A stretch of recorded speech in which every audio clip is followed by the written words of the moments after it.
I've come upon a book called Stolen Legacy. I'd like to talk about it with a few people if you're interested. And if you've never heard of this book, I advise you to go get it. Stolen Legacy. Need one say more? In the pantheon of must have books, it stands majestic and priceless, a testament for those seeking truth and balance, not myth. They are invited to drink at this veritable fountain of boundless knowledge and to be satisfied.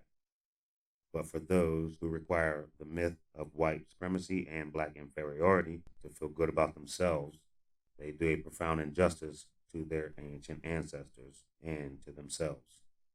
Greeks, though not the originators of the so called Greek philosophy, still have a place in history for their accomplishments. As students of the ancient black Egyptians, or as Professor James would say, Greeks were not author of Greek philosophy, but the people of North Africa commonly called the Egyptian. What better reference can one have than to say that they were taught by the great pyramid builders, most powerful and enlightened civilizers in the ancient world? He provides some conceptual correspondence with Egypt and Greece. Adam, the Egyptian's sun god, asserts James is the logos of Heraclitus, the demiurge of Plato, and the unmoved mover of Aristotle. To quote Professor, the Greeks stole the legacy of the African continent and called it their own. However, knowing your history helps an individual to further their career goals and improve academic performance because one's attitude about their abilities and potentials is enhanced and made more positive, validated by the achievements of their ancestors. In short, the past says to the present and future, you can. Attitude determines one's destiny. The better the attitude, the more confident the individual becomes.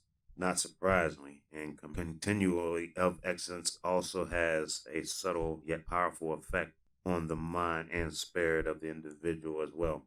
It can drive a person's determination to succeed and to persevere despite any obstacles.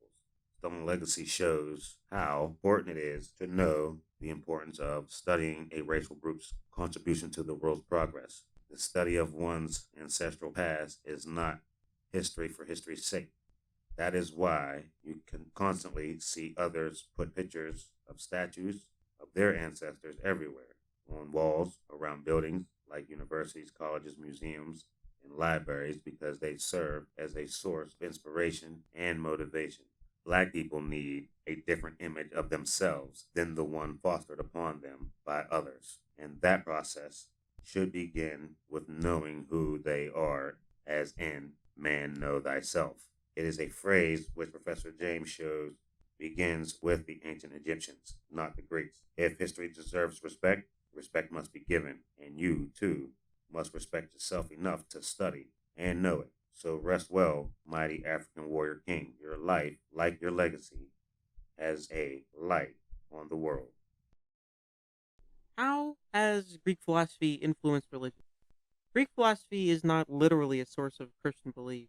At the same time, the system with which Christians teach, discuss, and understand biblical truth have been deeply affected by Greek philosophy. The Apostle Paul was well acquainted with Greek philosophy and often quoted Greek writers as he spread the gospel. Example, Acts 17 to 28. New Testament writers also reference Greek philosophical concepts in order to do better and explain their ideas.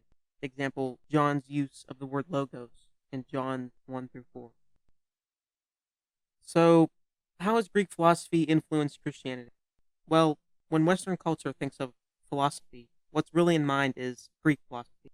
On one hand, the world's views and morals of Christianity far predate Greek philosophers, and many central beliefs of Christianity are in direct opposition to those of men like Plato, Socrates, and Aristotle. Paul often debated Greek philosophers, see Acts 17 and 18.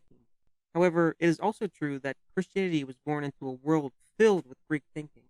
Greek philosophy provided the church with a set of topics of discussion as well as an opposing worldview.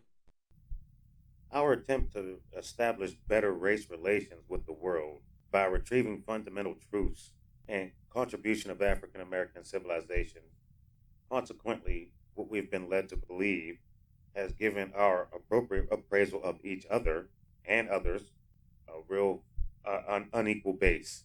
I believe that by going over what we're going through will allow everybody, hopefully, see things a little differently. And thank you for listening to our podcast. Alfonso out.